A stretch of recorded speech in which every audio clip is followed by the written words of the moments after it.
So Jay, we're here at your farm. We're talking a little bit about farm mental health, and I was just kind of wondering if you wouldn't mind just sharing with us a little bit of the story of the last 5, 6 years, how mental health has been on the dairy farm for yourself, for neighbors and families. Um, for the most part, it's been okay. I mean, but definitely there have been challenging times over the last 6, 7 years. 2018, I remember in particular. And you're getting up in the morning to do all your chores for the day, knowing that you're doing it to lose a little bit of money is always disheartening. But by and large, um, I have to tell myself every day that we know what we're doing here, and by and large we do it well.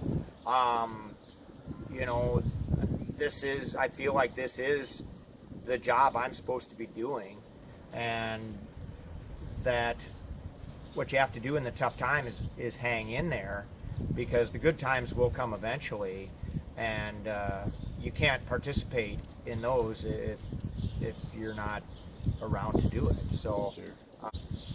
we just keep plodding one foot in front of the other. I try and smile. I try and joke around with my family, my employees. I try and have a strong, faith life with church and the support group that's there. Um, and then that's how we cope. Okay. Yeah, so I tend to find you, have a pretty good propensity to smile, and just when you take a look at you working with your employees and just seeing you with your family, that whole concept of resiliency. And last year you guys got hit by the derecho, and so I know in the community wide, if you have a little tornado, it's kind of a small area like you were mentioning, but you have this derecho, and it happened pretty much in a very large territory. So how did you guys cope with that? Boy, it was a shock right at first. We got hit, I would say, hard. Our silos that we still were using stored quite a bit of feed for us. They went down in the storm. Um, we also lost commodity shed, machine shed, grain bins. Fortunately, our milking parlor and pre-stall barn were spared. Um, you know, it it hit us hard. Um, I had a lot of help from family, especially family that lived outside the derecho area. Um, you know, other dairymen in the neighborhood were hit just as hard, actually worse than us. We considered ourselves lucky that we were able to continue milking, even though that really wasn't that pretty either. But we've all come back from it. I'd like to think we're stronger for having gone through it.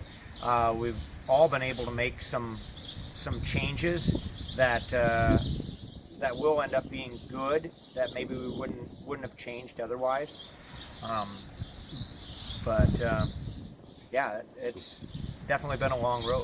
When it comes down to it, yeah, you have to be aware of the industry as a whole, but you also have to know what can make you more efficient and what can make you survive and thrive within that industry. So, there's always something. I guess a guy can lament and beat himself up over milk price all day long, but um, if you're not trying to think forward about, what is that next either technology or management practice that I can use to try and lower my cost per hundredweight to produce milk, I guess that's something in my control. And this year we're going through a drought here also, and